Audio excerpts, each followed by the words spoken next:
자, 오늘은 갑신정변에 대해 알아보도록 하겠습니다.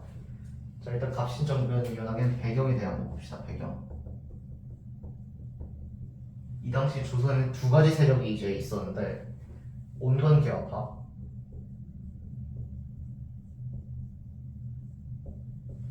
그다음에 급진개화파가 있었어요.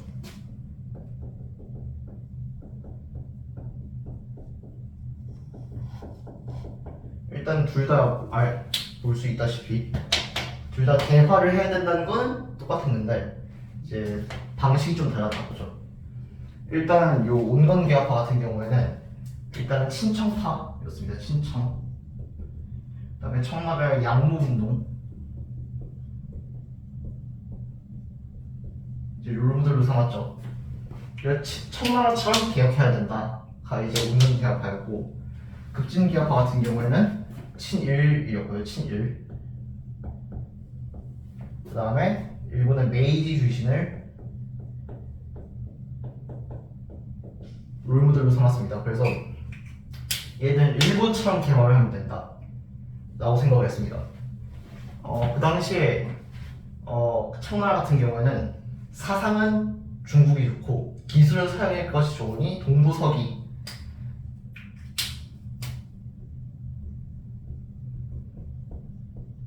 를 이제 사상으로 삼아서 합니다.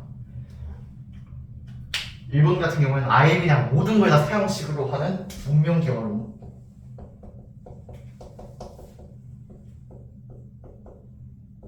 요걸 이제 사상으로 삼아서 갑니다. 완전히 좀 성격이 좀 다르죠.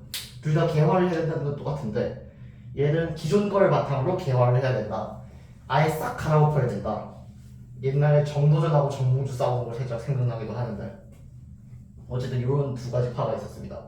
온건 개화파 같은 경우에는 대표적인 세력이 이제 또 세력으로 들어가면 민씨 세력이 있었습니다. 민씨, 명성황후죠. 명성황후.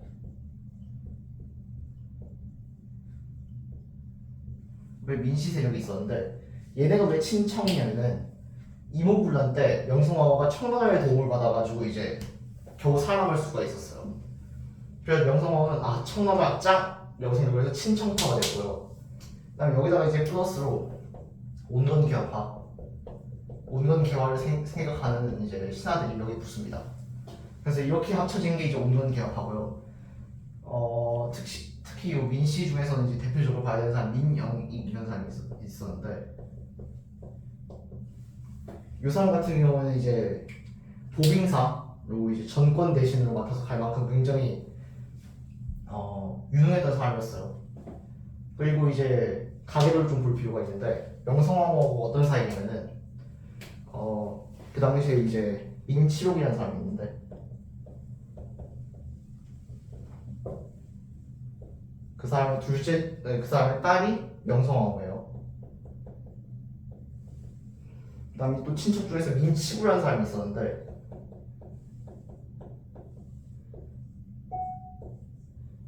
그 사람의 이제 둘째가 민승호, 셋째가 민겸호라는 사람이 있었습니다.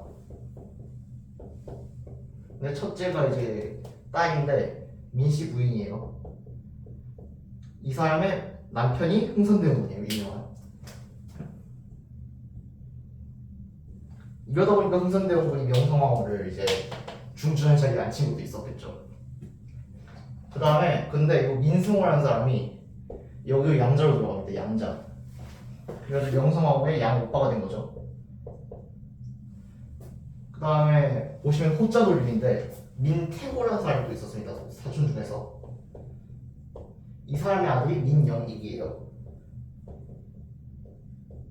근데 이 사람이 또 민승호의 양자로 들어갑니다. 또 여기 양자로 들어가요. 참 족보가 엉망진창이긴 한데 그래서 명성황후한테 조카 되는 거죠. 조카. 그래서 민영익은 이런 배경에 힘입어서 되게 젊은 나이에 이제 권력의 중점에 서게 됩니다. 20대 초반이었어요. 진짜 완전 젊을 때 들어온 거고. 그다음에 온건개화파도 좀 유명한 사람들이 있는데 대표적으로 김홍직 이제 수신사로 일본 갔다가 조선 책략 가지고 와가지고 이제 유명한 김홍집이 있고요. 그다음에 이제 영선사로 유학생 데리고 왔다가 이모불련 때 돌아온 김윤식 있고요. 그다음에 뭐 어윤중 뭐 이런 사람이 있습니다. 그다음에 민씨 쪽에서 민영익을 비롯해서 민영익 그 친구 민태호를 비롯한 이제 민씨가 쫙 있죠. 이런 사람들이 이제 온건기업파였고요. 그다음에 급진기업파 같은 경우에는 굉장히 여기도 되게 금수저들이 많아요. 일단 대표적으로 이제 유명한 사람이 김옥균이 있죠. 그다음에 박영효, 홍영식,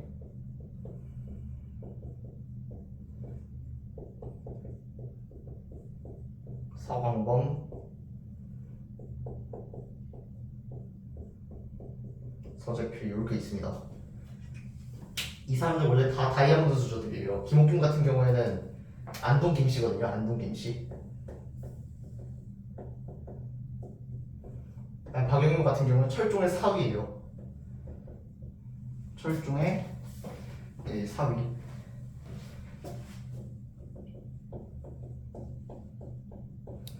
홍영식은 이제 영의정의 아들입니다. 영의정 아들. 얘들도 전부 다 한 수저 하는 애들이에요. 되게 잘 나가는 애들인데 얘네가 이제 누구의 가르침을 받았냐면은 박규수라고 제너럴 셔먼호의 영웅이죠. 이 사람이 이제 중국 갔다가 우리 개화해야 돼를 느끼고 와가지고는 얘들한테 이제 젊은 청년들한테 개화해야 돼를 가르쳤습니다. 그래가지고 그런 공통점 있는 사람들인데 급진개혁파도 그렇고 온건개혁파도 그렇고 전부 다 이제 보빙사, 영선사, 수신사, 그다음에 조선시철단 등을 해가지고 되게 세계를 돌아다닙니다. 그래가지고 민영익 같은 게 아까 말했다시피 보빙사로 갔는데 얘들도 같이 갔었어요. 그다음에 홍집, 윤식 이 사람들도 전부 다 수신사, 영선사로 갔었고 그래서 전부 다 중국, 일본, 미국 같은 데 돌아다니면서 발달된 문물을 보고 배운 사람들입니다. 근데 도출된 게 달랐어요. 너무 비슷했는데 좀 달랐던 게 처음에 얘들은 친했다고 합니다. 얘들하고 민영익 같은 경우에는 원래 친했대요. 같이 보빙사도 다니고 하면서 걔아빠도 야 젊은 애인데 우리랑 같이 젊은 문물들도 배웠고 그다음에 이제 권력자니까 급진 개혁파로서 뭔가 할 수 있겠지라고 생각을 했는데 이 사람이 온건개혁파하고 친척파가 되버린 거예요. 그래가지고 좀 마찰이 있었습니다. 얘들하고. 그래서 사이가 멀어지게 되었고 이런 상황이었는데 이제 두 파가 있었는데 이런 상황에서 이제 온건개혁파하고 급진개혁파가 부딪히는 사건이 있죠. 이제 그 온건개혁파에 멜렌도르프라는 사람이 있었어요.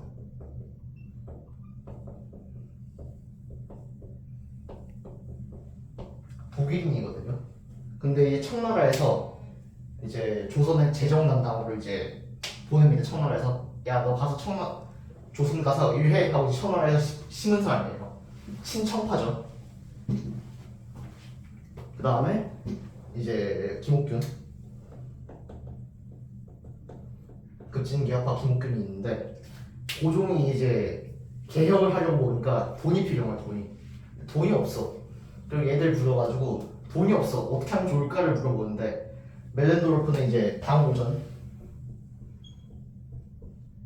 흥선대원부 당백전 생각하면 이해가 빠른데 한 개당 5개 값어치를 하는 당오전을 만들자라고 주장을 하려고 김옥균은 이거는 폐해를 불릴 뻔합니다. 그래서 이제 일본에서 차관을 빌려오자 그러니까 돈 빌려오자 일본한테 를 주장을 합니다. 둘이서 막 치고하고 싸우니까 고종이 오케이 2개 다 해보자 해가지고 이제 각자 2개 다 니네가 주장을 한번 해봐 라고 보냅니다. 근데 둘 다 망해요. 일단 김옥균은 일본한테 갔는데 전에 일본한테 갔을 때 얘네가 돈 빌려주겠다고 했었는데 이번에 가니까 살짝 뜨뜻미지근해. 막상 빌리러 가니까. 그래서 실패를 합니다. 그런데 밀렌도르프의 방어전도 발행을 했는데 인플레이션이 일어나니까 망한 거예요. 여기도 얘네도 실패를 합니다. 어쨌든 이런 상황 속에서 이제 김옥균은 되게 좌절을 합니다. 일본이 도와줄 줄 알았는데 뜨뜻미지근하니까 좌절을 하죠. 쟤들 같은 경우에는 그 급진개혁파 같은 경우는 이제 세계를 돌아다니면서 특히 일본에 갔을 때 일본인들하고 많이 만납니다. 일본인들 고위급 애들하고 많이 만나는데 거기서 이제 들은 내용이 일본인들이 뭐라고 하냐면은 청나라로부터 자주 독립을 먼저 해야 된다라고 이제 하나같이 한 거예요. 청으로부터 독립. 근데 청한테 독립을 해야 된다라고 주장을 합니다. 공감을 해요. 근데 어떻게 하면 독립할 수 있을까 생각을 해보니까 친척파, 민씨를 수렴을 해야 된다.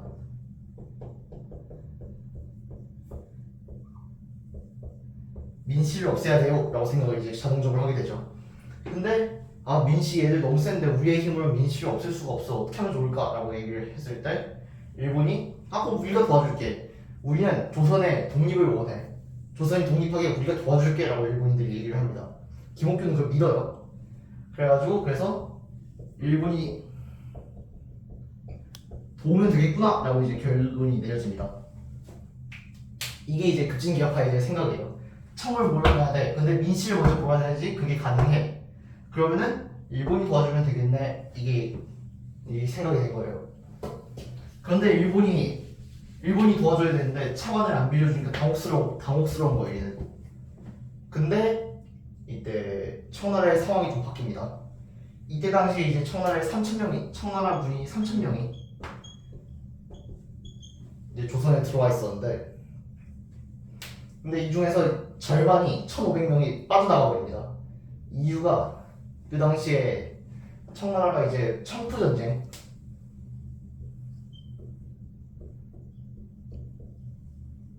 말 그대로 프랑스랑 싸워요. 그래서 프랑스랑 싸우다 보니까 병력이 부족해서 절반이 떼갑니다. 1,500명이. 이 당시에 이제 청나라에서 우리나라를 군대에 몰고 온 사람이 위안스카인데 되게 중국 역사에서 되게 유명한 사람이에요. 이 사람이 젊을 때 이제 조선에 와 있었는데 이런 상황을 이제 일본이 봅니다. 청나라 쟤네 때문에 우리가 조선에서 힘 못 쓰고 있었는데 쟤네들이 빠져버리네? 기회다 생각을 한 거예요. 그리고 그 당시에 일본인 공사가 다케조야라는 사람이 있었는데 이 사람이 딱 와가지고는 고종한테 가가지고 폐하 저희가 돈 빌려드릴게요. 거기 돈도 빌려주고 돕는 척을 도와줍니다. 한국을. 그러면서 이제 급진개혁파를 만나러 간 거예요. 급진개혁파한테 가서 청나라가 빠졌으니까 1,500 빠졌다고 했잖아. 1,500 빠졌으니까 기회다 라고 얘기를 합니다. 그래가지고 김옥균 너네가 일을 벌이면은 우리가 군사적 협력을 해줄게 라고 이제 다케조야가 도움을 해준다고 얘기를 합니다. 김옥균도 이제 기회라고 생각을 해요. 그래서 모여서 얘기를 합니다. 어떻게 하면 좋을까? 고종을 먼저 일단 고종을 신뢰를 얻는 게 중요해. 고종을 장악을 해야 돼 라고 생각을 합니다. 그래서 고종을 데리고 강화도로 가자 라고 이제 주장을 하는데 그걸 얘네가 그건 안 될 것 같아 라고 얘기를 합니다. 그러면은 근데 창덕궁은 너무 넓어가지고 만약에 얘네들이 막 쳐들어오거나 하면은 방비하기가 힘들어. 그러면은 그거보다 좀 작은 경호궁으로 옮기자. 이렇게 결론이 납니다. 그래가지고 그 일본도 오케이를 해요. 그럼 그러자 해가지고 이렇게 계획이 짜지고 자 이제 전개 과정으로 넘어가 보도록 하겠습니다. 이게 배경이고 자 전개 이 당시에 우정충국이라는 게 있었는데 요게 이제 지금으로 따지면 우체국 같은 우체국 요게 이제 개업식을 합니다. 그래서 이제 가위 들고 딱 자르고 이제 개업식을 하게 되는데 그래가지고 개업 기념 파티를 하게 돼요. 그래가지고 되게 되게 권력 있는 급진계약파, 운동계약파 전부 다 와가지고 야 파티하는데 갑자기 밖에서 불이야 하고 뭐가 터지는 소리가 나요.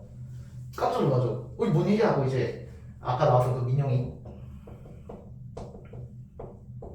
요 사람이 나가봅니다. 뭔 일이지 하고 나가보는데 나가자마자 이제 칼 맞아요. 한 15방 정도 맞았다고 합니다. 그래가지고 막 피투성이가 돼가지고 다시 들어온 거예요. 야 큰일 났다 어떡하냐 이러고 있는데 민영이는 이때 살았습니다. 이때 멜렌도르프가 민영이를 데리고 미국 공사를 피해서 거기서 치료를 받게 해요. 어쨌든 대충 그러는데 야 어떡하지 하고 난리가 나는 마당에 바로 이제 그 급진계약파 김옥균을 비롯한 급진계약파 애들이 바로 이제 뛰어나갑니다. 뛰어나가가지고 먼저 일본 다케조에 찾아가요. 다케조에 일본군 공사로 가가지고 다케조한테 가보니까 다케조이 준비 완료 가서 할 거 하고 우리 필요한 우리 바로 갈 테니까 우리 준비 다 됐어 오케이 하고 이제 바로 창덕궁을 갑니다. 창덕궁을 가가지고 고종하고 명성황한테 가가지고 큰일 났어요. 지금 밖에서 뭔가 난이 일어난 것 같으니까 도망쳐야 됩니다. 경호궁으로 저희가 모시겠습니다 하는 거예요. 그래가지고 막 밖에서 막 터질 소리 나고 하니까 고종이 알겠다 해가지고 이제 갑니다. 그 다음에 이제 근데 우리만으로는 막기 힘들 수 있으니까 일본군한테 도움을 요청하시죠. 알겠다 해서 일본군한테 도움을 요청한다고 씁니다. 그래서 다케조이가 바로 이제 군대 몰고 오죠. 도움으로. 그렇게 해가지고 창덕궁에서 경호궁으로 옮기고 거기 이제 감쌉니다. 군대가. 그래 그게 버티는데 그러면서 이제 버티고 이제 신하들 몇 명 불러요. 아까 나왔던 그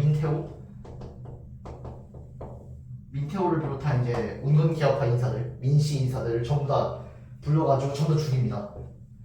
그 다음에 이제 그 외에도 몇몇 권력자들 이제 개화에 반대가 된다고 생각되는 운건기업파 애들 몇 명 죽이고 한 7, 8명 정도 죽였다고 해요. 왕이 막 죽이지 말라고 했는데도 무시하고 죽였다고 하죠. 죽이고 이제 인사 발표를 합니다. 자, 병조판사 누구 하고 이제 전부 다 개혁을 발표를 하고 그 다음에 이제 인사 발표한 다음에 이제 개혁을 발표합니다. 개혁. 대표적인 게 이제 개혁 내용으로 대표적인 게 이제 청월부터 독립해야 된다.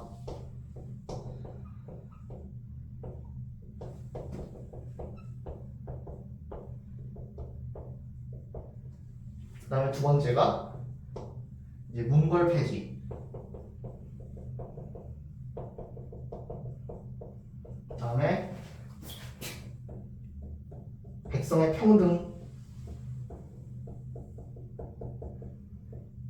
평등을 주장해요.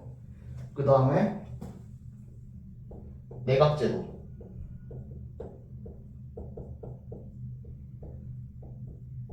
이게 뭐냐면은 내각을 구성해가지고 왕 말고 내각끼리 이제 정치를 하겠다. 그러니까 왕은 물러나 있어라 이 얘기죠. 고종이 이거 듣고 되게 충격을 받습니다. 고종이 원래 급진기업할 애들 되게 좋아했거든요. 젊은 애들이 아주 마음에 들어 이렇게 생각하고 있었는데 얘들이 갑자기 고종 저희가 우리끼리 정치할까요? 이러니까 고종이 되게 배신감, 충격 이런 걸 받죠. 그다음 또 네 번째가 뭐 그 외의 기타적인 이제 제도 개선 뭐 여러 가지 합니다. 많은 개혁 정책들을 하고 그다음에 다섯 번째가 좀 눈여겨볼 만한데 흥선대원군 데려와라.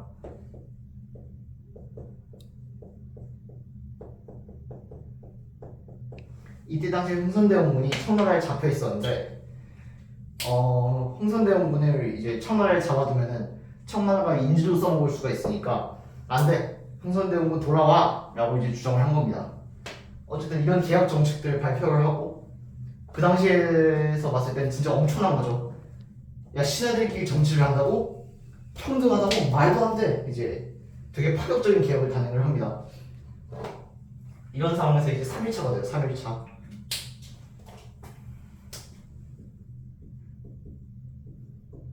3일차가 되고 명성황후가 경우 너무 좋아요.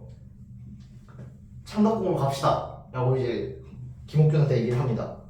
근데 우리가 여기 수비 패널에 와 있는 건데 옮기면 안 되지 않을까라고 김옥균이 생각을 하고 있었는데 타케조에가 괜찮아 옮겨도 상관없어 창덕궁으로 가도 돼. 그래서 그래 그럼 글로 가자 해야 창덕궁을 옮깁니다. 이유가 청나라가 안 올 거라고 생각을 한 모양이에요. 일본군이. 청나라 이제 3일차 됐는데도 조용히 있는 걸 봐서 프랑스랑 싸우면서 우리 쪽에 올 힘이 없나 봐 라고 생각을 한 것 같아요. 좀 방심한 거죠 일종의. 그래서 창덕궁으로 다시 돌아오고 그래도 경비해야 되니까 창덕궁 건물 중에서 되게 좁은 데로 옮깁니다. 거기서 버티고 있는데 이때 위안스카이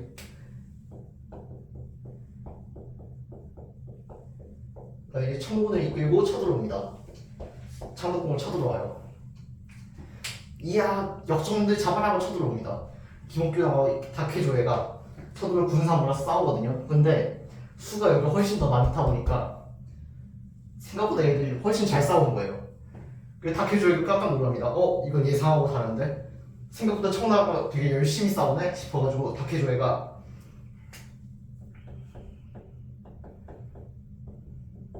안 될 것 같아요. 우리 집 갈게. 안녕 하고 그냥 도망칩니다. 일본군 데리고. 그러니까 일본군이 뭐라고 왜 도망쳐? 우리 쟤들 못 싸울 줄 알았는데 아니네. 우리 판단 미스했어. 안녕 하고 다케조이가 발을 빼려 합니다. 근데 얘들 같은 경우에는 일본군이 메인 부대였기 때문에 일본군 가버리면 끝나는 거예요. 끝났다 생각을 했죠. 이런 상황에서 일단 끝나는 건 끝난 거고 살아야 될 거 아니에요. 그래가지고 김옥균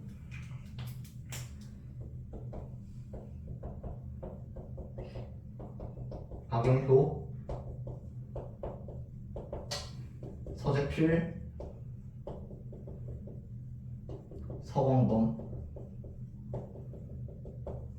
이 사람들 전부 머리 단발하고 그다음에 양복 입고 다케조에 따라서 일본으로 도망칩니다.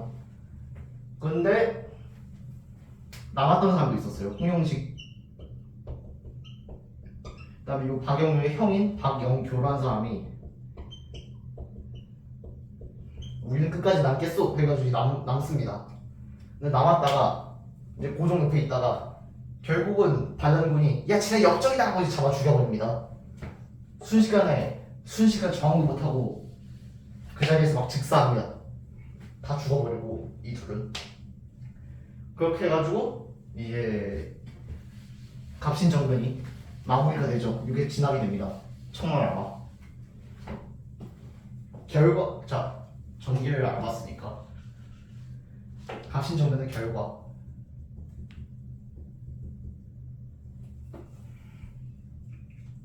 결과적으로 인해서 앞에 나왔던 이모군란도 그렇고 이번에 갑신정변도 그렇고 전부 다 청나라가 진압을 합니다. 청나라가. 그러다 보니까 청나라의 기세가 엄청 하늘을 찢었죠. 그러다 보니까 청나라의 내정 간섭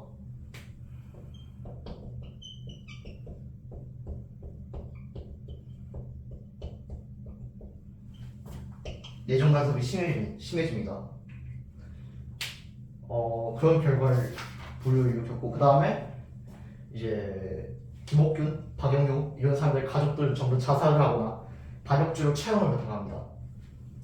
어쨌든 그런 결과를 불러다 일으켰고 그 다음에 이때 당시에 백성들이 일본 놈들이 왕을 막 납치하고 막 그러려 했다고 그래서 빡쳐가지고 길거리 나와서 지나다니는 일본인 공사를 전부 다 부숴버립니다.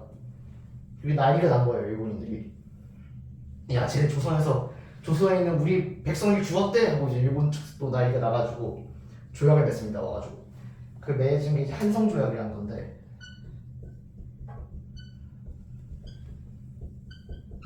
피해보상금 달라 이거예요.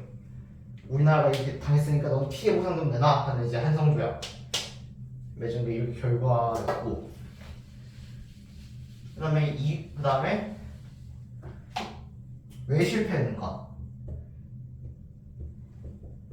왜 실패했는가를 알아봐야 되는데 일단 아까도 말했다시피 얘들은 기본 베이스가 일본이었어요. 일본군 믿고 시작한 거거든요. 군사력은 일본군밖에 없었고 약간 김옥균 병사도 있긴 했는데 대다수가 일본군이었어요. 그래서 얘들 일본군을 되게 찬성을 받거든요. 아, 청나라부터 독립해야 되는데 일본이 우리 도와주겠대. 일본 최고. 일본이 군사도 빌려주고 막 다 하네. 일본 오케이. 이렇게 생각을 하고 있었는데 근데 요새 일본군이 안 될 것 같아. 집 갈게요 하고 이제 가는 중간 군대가 없으니까 끝난 거죠. 반란을 일으키거나 정변을 일으키면 군대가 있어야 되는데 군대가 집 간대. 그럼 끝난 거죠. 일단 요런 이제 기본적인 한계도 있었고 얘들이 롤모델로 삼았던 메이지 유신 같은 경우에는 차이도 있었거든요.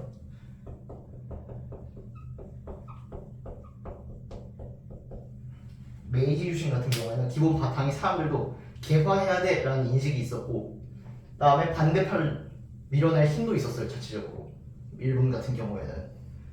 그런데 얘들은 그게 없었어요. 일단 민중의 지지도 얻지 못했고 김옥균 같은 경우에는 그 다음에 자체적인 군사력도 없었어요. 그러다 보니까 메이지 유신하고 또 차별점이 있었던 거죠. 그래서 실패할 수밖에 없었고 그다음에 또 이제 너무 급진적이었다 보니까 민중의 지지를 못 받았죠. 아까 말했다시피 신분제 없애고 막 이러니까 사람들이 이해를 못한 거죠. 미친 것도 아니야 이렇게 보일 수밖에 없었던 겁니다.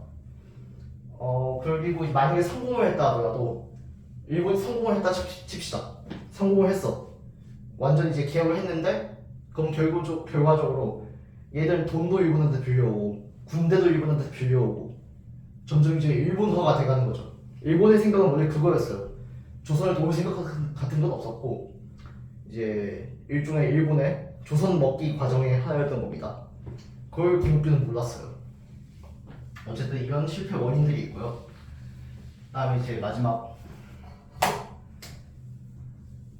이후 어떻게 되었는가? 도망친 사람들 있잖아요. 김옥균, 박영효,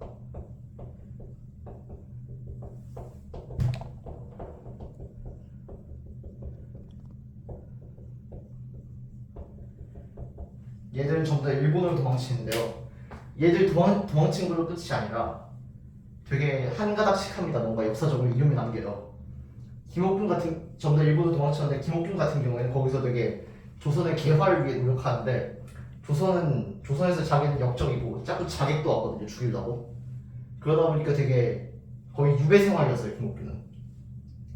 그런 상황에서 고종이 이제 홍종우라는 사람을 김옥균 죽여라고 보내거든요. 그래서 홍종우한테 중국에서 김옥균은 살해당합니다. 그래가지고 김옥균 목이 잘린 사진이 있거든요. 목이 잘려가지고 매달린 사진이 흑백 사진으로 있거든요. 그 다음에 박영효 같은 경우에는 박영효, 서광복, 서재필 얘들 전부 미국으로 갑니다. 미국. 근데 서재필하고 서광복은 거기서 정착해서 살거든요. 특히 서재필 같은 경우는 되게 잘 살아요. 미국에서. 시민권도 따고 그다음에 병원도 만들고 이러는데 박영효는 금방 일본을 갑니다. 일본. 미국이랑 안 맞았던 모양이에요.